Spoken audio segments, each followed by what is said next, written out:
Bien, bueno, hoy la idea era resolver los ejercicios de prueba que habíamos puesto el otro día, tanto de caja negra como de caja transparente.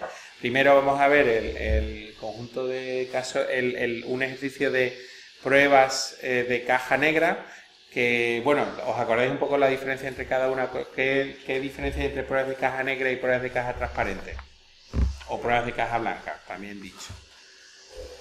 Que, a ver, ¿cuál sería la diferencia? Efectivamente, en las pruebas de caja negra lo único que conozco es cómo se debería de comportar, pero sin saber cuál es la implementación concreta del código que estoy probando. Y en las pruebas de caja transparente me tienen que dar exactamente cuál es el algoritmo concreto que existe, y lo que hago son pruebas basadas en ese código, en ese algoritmo. Con lo cual, las pruebas de caja negra siempre tienen que consistir en, pues, un conjunto de entradas-salidas, y las pruebas de caja transparente ya es un enfoque un poco más metodológico en base a la estructura del código, ¿no? Bien, la primera prueba que habíamos, el primer ejercicio que habíamos propuesto era la prueba de caja transparente, perdón, prueba de caja negra, en la que había que comprobar, era un programa de un hotel, y la idea era definir un conjunto de casos de prueba o un juego de pruebas, tal como comentan, ¿no? Y bueno, se comentaban en la solución que proponían al examen, pues se definían, se trasladaban del enunciado directamente las temporadas, los conjuntos de temporada baja, alta y temporada de cierre. Y entonces, en base a esos conjuntos de temporada, se definían los valores límites. Entonces, en este caso concreto, en base a estos valores límites, pues el juego de pruebas que proponían ellos era el siguiente. Era, para cada uno de esos valores límites, pues ir cogiendo, pues, con un número al azar un poco de noches, una prueba, pues hasta 10, no, perdón, hasta 3, 3, 6, 9, 1, 11, 10, 11 datos de pruebas válidas y 4 pruebas inválidas. Entonces, como veis, lo importante de un conjunto de un juego de pruebas es que siempre tenga las entradas, la salida, y después, ya esto es opcional, puedes poner un comentario un poco a qué te estás refiriendo, ¿no? Pues, por ejemplo, en este caso, el valor límite de temporada baja, es el que estamos probando. Y lo que te debe dar. El valor límite, cuando ya el conjunto de datos está solo sobre la temporada baja, es decir, está en mitad de la temporada y un conjunto. Con el periodo, lo que podemos hacer, si os fijáis, es que estamos definiendo algo que está a caballo entre una temporada u otra temporada.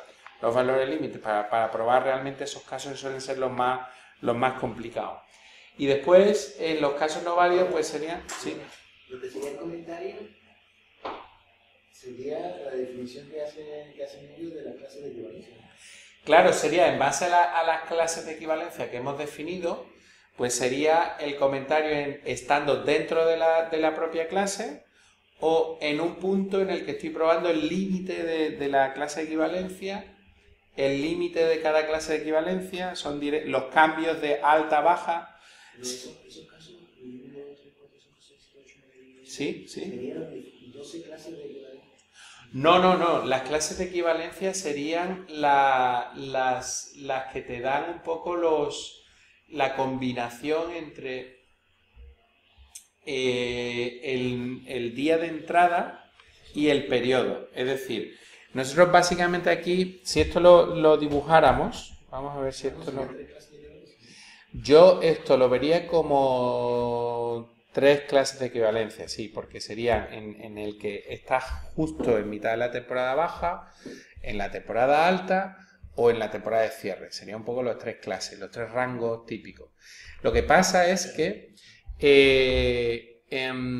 con la duración, como se puede jugar con la duración las noches, puede que te pidan algo que esté en mitad de dos, en mitad de dos periodos. El problema es que las clases de equivalencia, desde el punto de vista teórico, la clase de equivalencia tiene sentido en un espacio n-dimensional, es decir, por ejemplo, en un espacio unidimensional, en la típica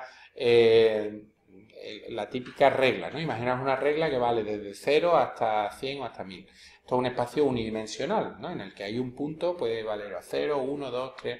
Claro, cuando tenemos una variable que corresponde a un espacio unidimensional, que tiene un valor unidimensional, que puede valer o 0, 1, 2 o 3, las clases de equivalencia se visualizan muy fácilmente, porque son como rangos, ¿no? Pues si está entre 0 y 10 una clase de equivalencia, entre 10 y 20 otra clase de equivalencia, entre 20 y 30... Si tenemos una variable que puede tener un valor bidimensional, que es un punto en una región del espacio bidimensional, entonces ahí ya las clases de equivalencia serían bidimensionales.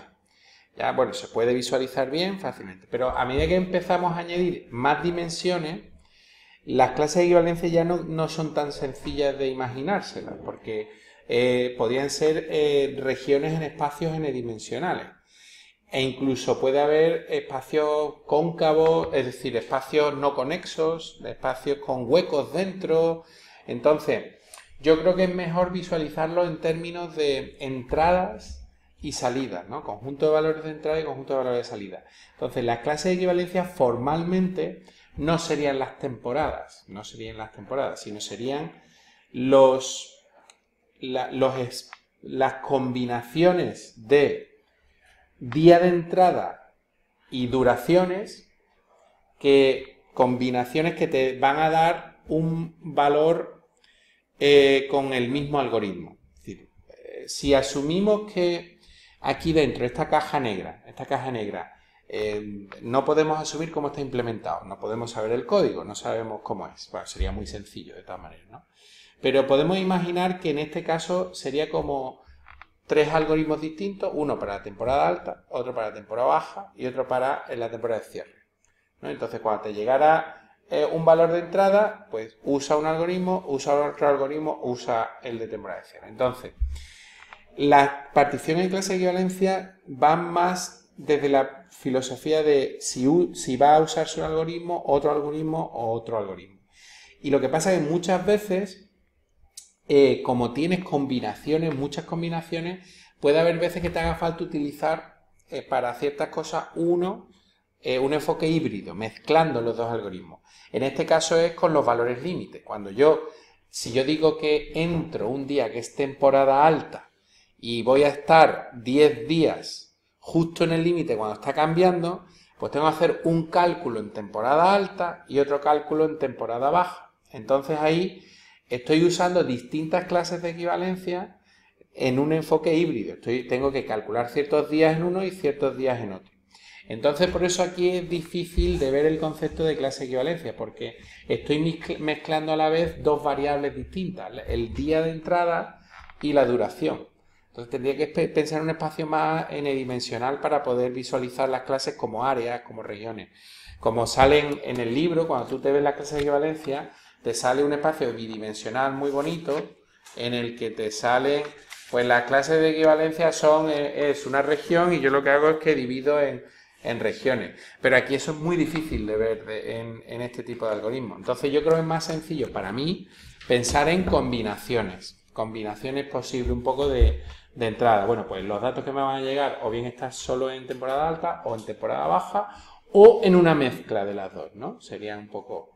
¿La mezcla hacemos con una suma? En la mezcla es donde, claro, aquí por ejemplo en este caso estoy haciendo una mezcla porque estoy entrando en la transición baja-alta y por eso el cálculo, fijaros que tiene que ser unos días calculados en un lado y otros días en otro.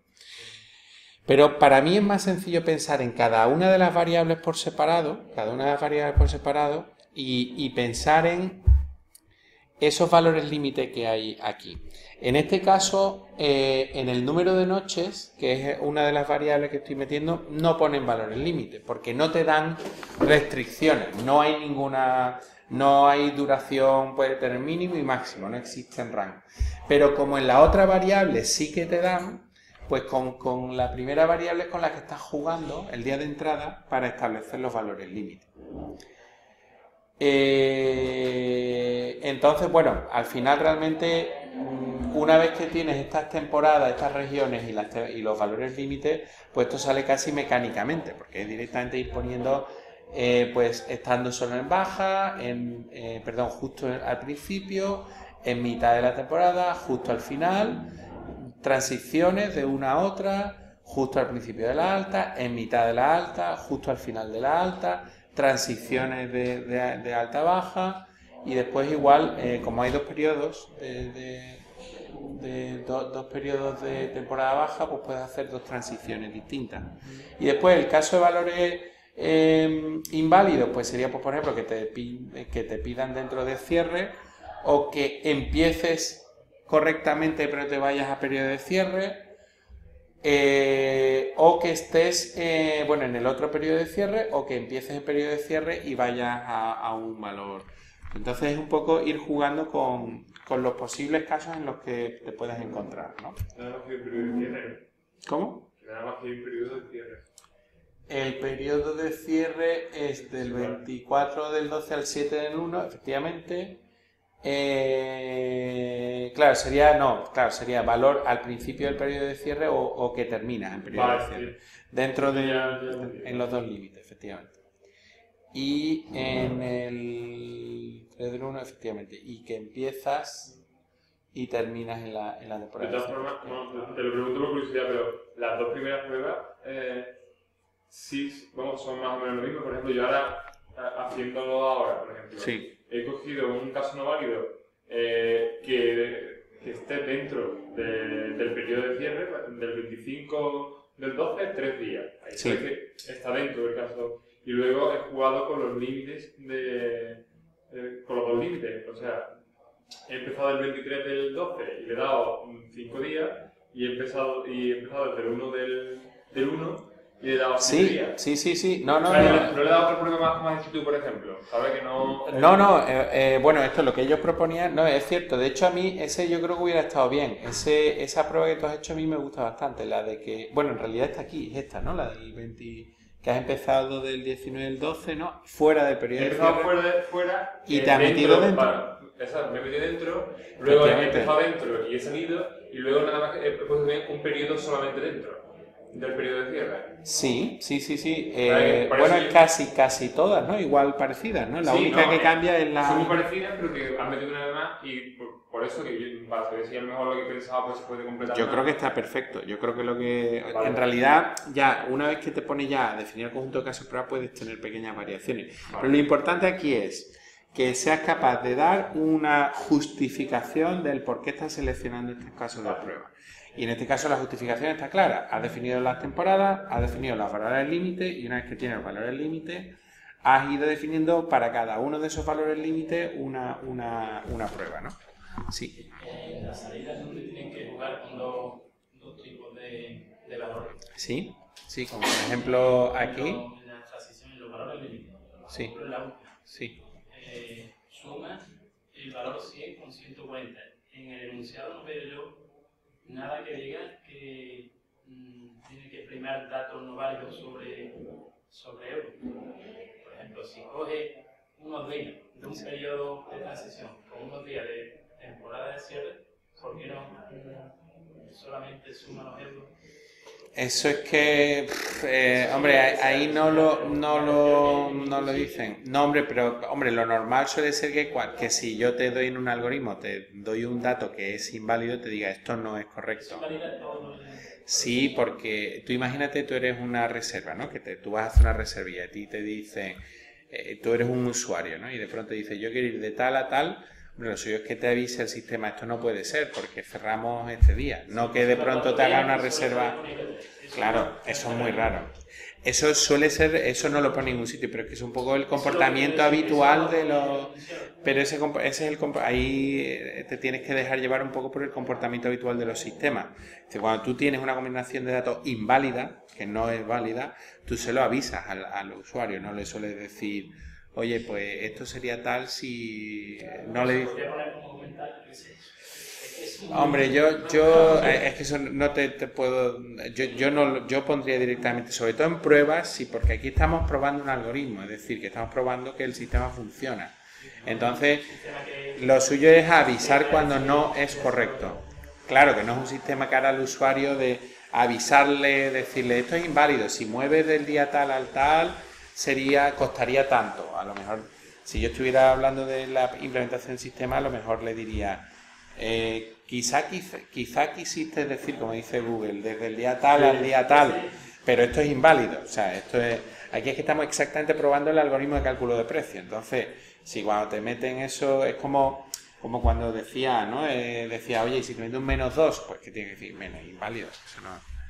Bien, bueno, el otro ejercicio que os proponía era, es parecido a lo que teníais, distinto. ¿Cuáles son las cosas lo que cambiaba? A mí lo que me ha pasado es que es parecido al planteamiento que yo he hecho. No he definido los casos y es lo que tendría que haber hecho. Vale. O sea, he hecho lo que yo he hecho al principio. Vale. Estos son los clases, estos son los valores límite, pero no los he definido. Después están, pues vale. Directamente peso del 2 al 4 de junio y cosas así. Claro, pero es que eso sí es un problema y eso es un fallo que no debéis de cometer. Cuando digan, define usted un caso de prueba tiene que ser entrada, salida, concreta. Entrada concreta, salida concreta. No se entiende del 2 al 4 de julio. No. La hora en la que comienza el día 2. No, bueno, del 2... bueno, pero tú aquí has dicho de entrada, entrada y salida. Entrada el 2 y sale el 4.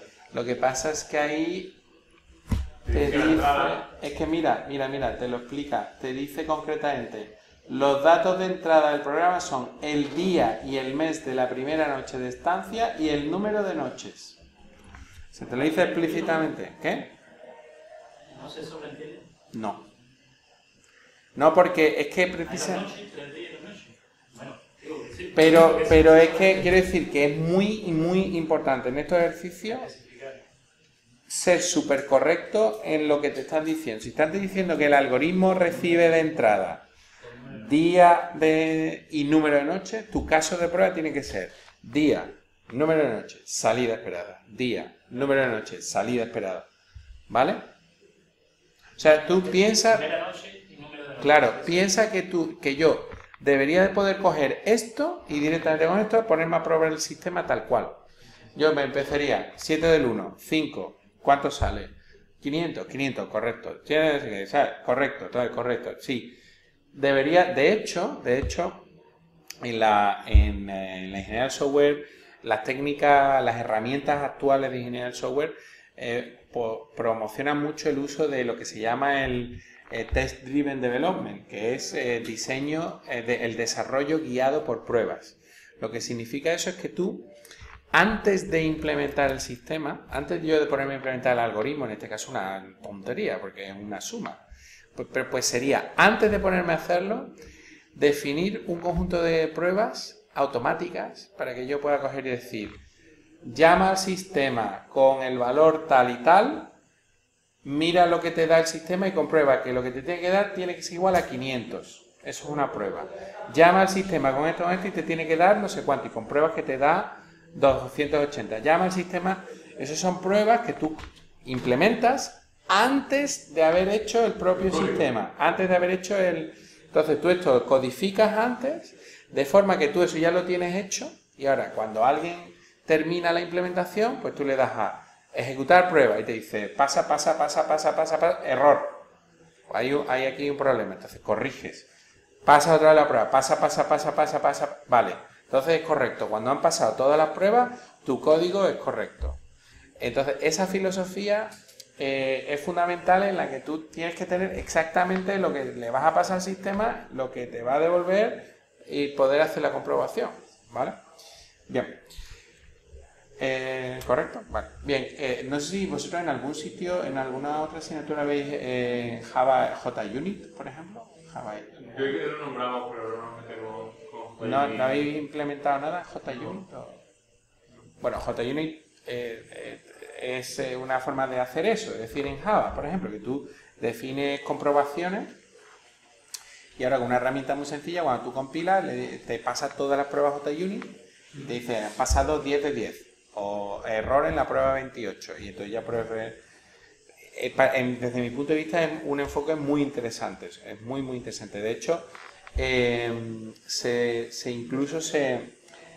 una evolución de esto que son las pruebas de comportamiento, que bueno, eso no se ve en la asignatura, pero que son pruebas en las que tú lo que haces son casos de uso del sistema habituales con el usuario. Y dices, bueno, pues si el usuario mete tal y tal, antes, cuando estás hablando con el propio cliente y estás definiendo los requisitos del sistema, pues casi que en ese mismo momento empiezas a estar definiendo los requisitos, las pruebas concretas que vas a implementar después.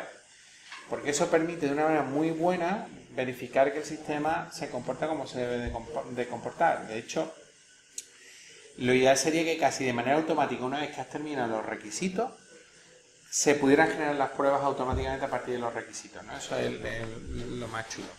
Bueno, si estáis interesados, yo os puedo comentar algunas herramientillas en Java que te permiten hacer ese tipo de cosas, de pruebas de comportamiento. Bueno, eso por un lado. Y ahora, la otra,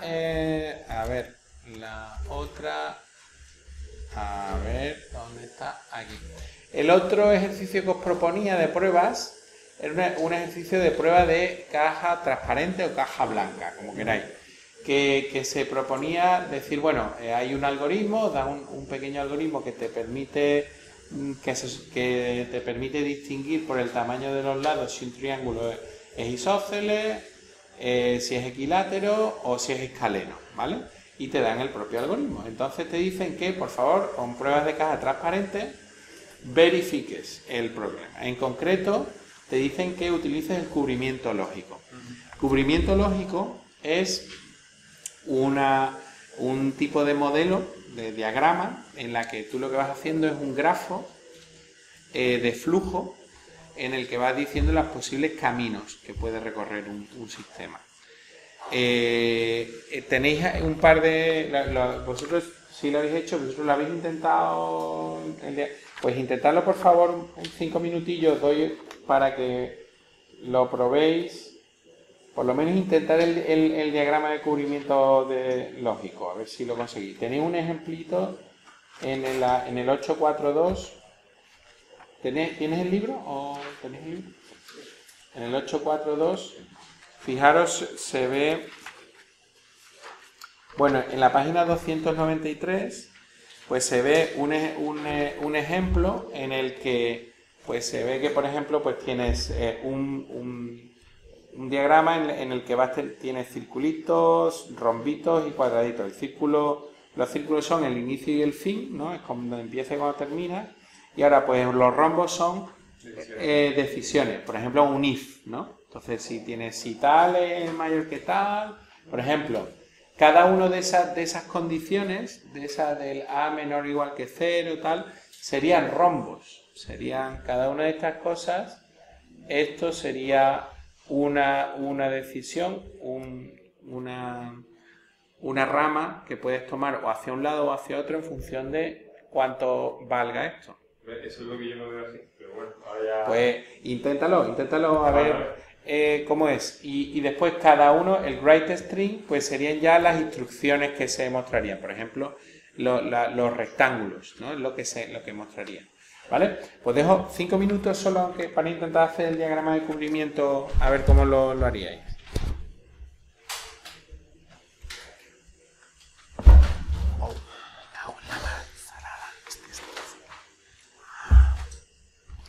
Bien, en este caso, el cubrimiento lógico, que supongo creo que lo tenéis todo bastante bien, pues sería simplemente, bueno, pues sería ir enumerando un poco cada una de estas instrucciones. Aquí simplemente lo he puesto están puestas las comprobaciones.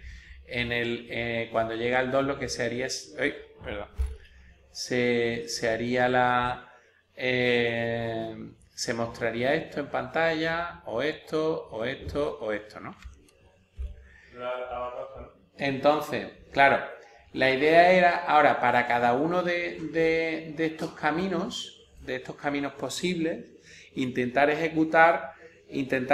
sacar un caso de prueba de valores de entrada que te permitan verificar los caminos posibles. Es decir, una vez que tienes el diagrama este de cubrimiento lógico, pues una manera sencilla de probar el algoritmo es ir viendo, pues venga, pues para A igual a 3, B igual a no sé cuánto y D no sé cuánto, te tiene que dar esto, para no sé cuánto, no sé. Entonces, intentar sacar por lo menos un par de caminos un camino para cada caso, a ver que con conjuntos de valores concretos de entrada que te tiene que dar cada uno de esas salidas, que te permita verificar que se recorren todas las ramas del...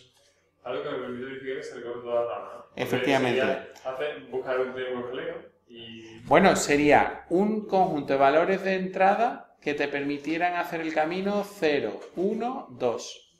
Y ahí termina. Vale. Otro que te permite hacer 0, 1, 3, 2. 0, 1, 3, 4, 2. Vale. Otro que sea 0, 1, 3, 4, 5, 6. 0, 1, 3, 4, 5, 7, 6. A ver, sacar un poco por lo menos 2 o 3 de estos, a ver qué os saldría. ¿Eso es lo que nos piden en eso? Claro, es que te dicen verifique haciendo el cubrimiento lógico. Y el cubrimiento lógico consiste en sacar el diagrama de flujo y ahora intentar sacar un camino, un conjunto de valores de entrada que recorra cada uno de los caminos. Eso es hacer un cubrimiento lógico, es decir, bueno, pues para el camino tal se hace con estos valores de entrada, el camino tal se hace con estos valores de entrada. Es un rato, vamos, que es un ejercicio. Sí, es un ratito. Claro, hombre, si haces el diagrama de flujo, pero es bastante mecánico, la verdad es que... Sí, no, pero que es de mucho... Claro, o sea, el cubrimiento lógico lo que te va a ir haciendo es eso, ir haciendo casos de prueba en el que se va recorriendo todos los posibles caminos posibles que puede tener el algoritmo. Una definición de cada elemento, sino... No es un... El camino 2, 0, 1, 2, 3, 4... Eso es. Bueno, y después de... A menor o igual a 0. 3, No, hay que decir... No, pero hay que decir qué camino, qué valores de entrada... tienes que tener para que recorre ese camino. Por ejemplo, la primera prueba, ¿cómo sería? Pues, por ejemplo, el 0, 1, 2, pues sería, por ejemplo, para que A sea menor o igual que 0, pues A igual a 1, por ejemplo. 0 menor o igual que 0. A igual a 0. A igual a 0. Con A igual a 0 y B me da igual y C me da igual. Con A igual a 0 va a hacer el camino 0, 1, 2. Ya está. Para el siguiente, ¿qué valores tiene que tener? Pero tienes que poner valores concretos del algoritmo. Vale.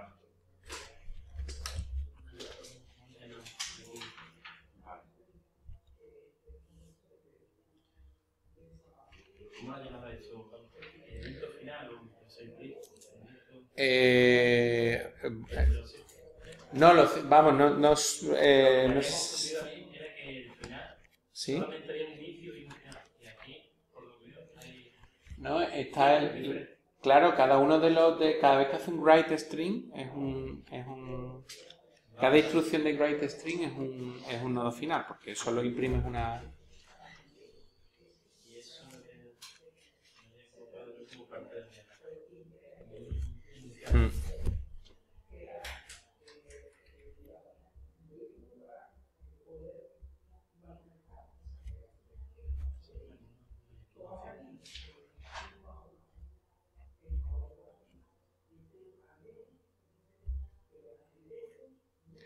¿Ya tenéis unos cuantos? ¿Por qué? Estoy comprobando... Vale. Sí, yo también estoy ahí apuntando cosas.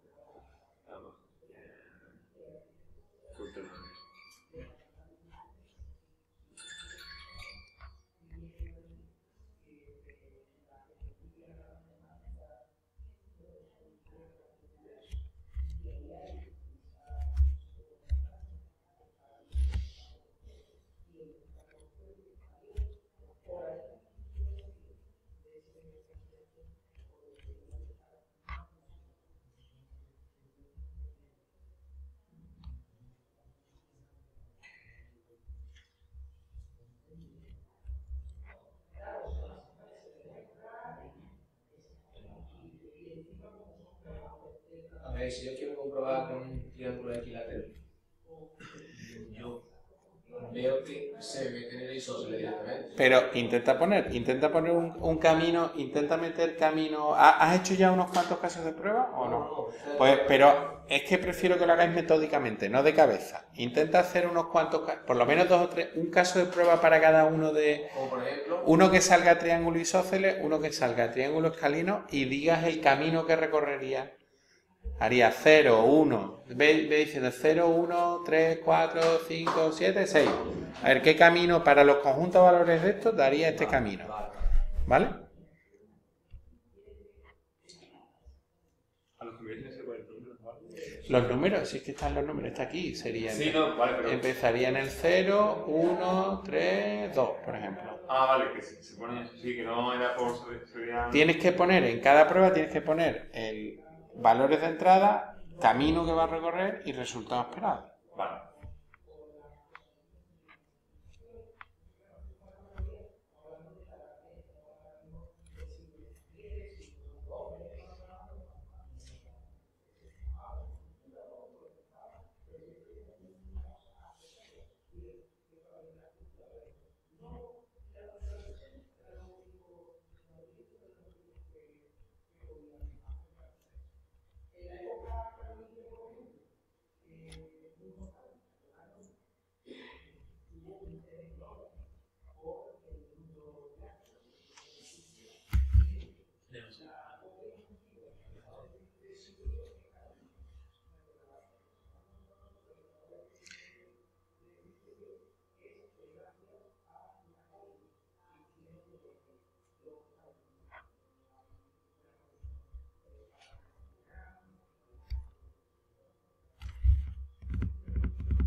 ¿Ya?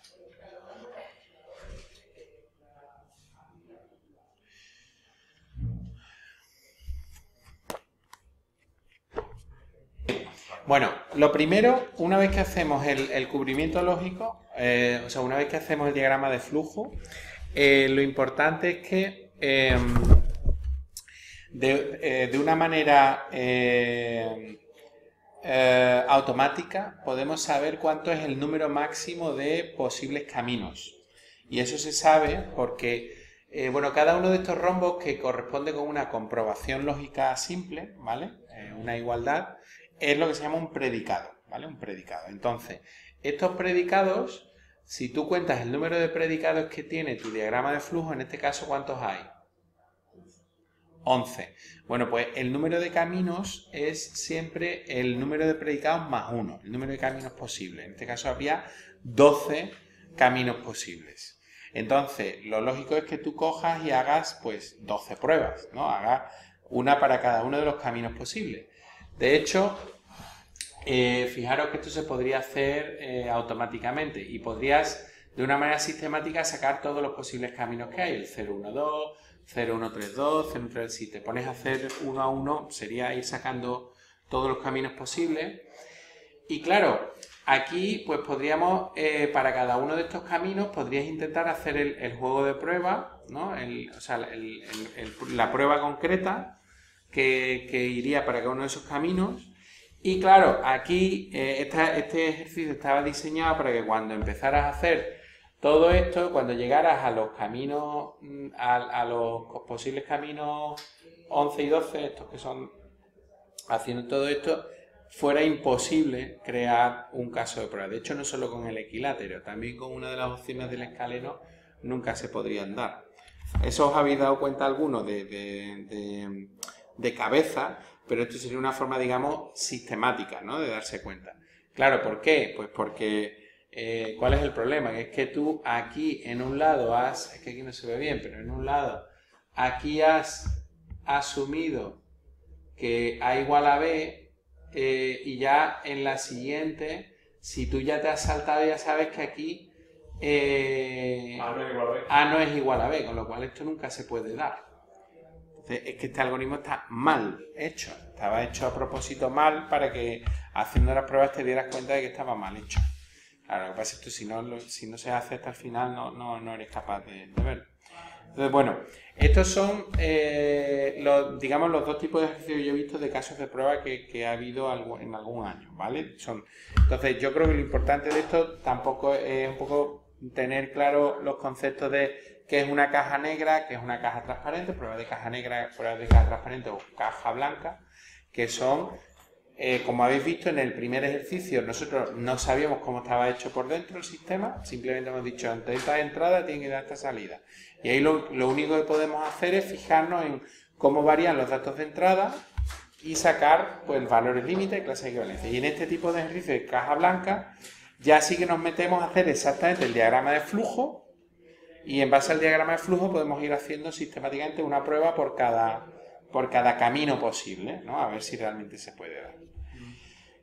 Lo que me gustaría es el próximo día, bueno, ya hemos hecho un poco casi todos los tipos de ejercicios posibles que yo he estado viendo y lo que me gustaría es dedicar un día entero el próximo a repasar el modelado UML, que es un tema que empezó a entrar hace unos años, bueno, el año pasado, creo que fue la primera vez, o hace 2 años, que son pues versiones, digamos, de algunos de los que hemos visto, por ejemplo, el diagrama de objetos que se veía, que hemos visto ya, pues un poquito más refinadas mejor, y después otro tipo de diagrama.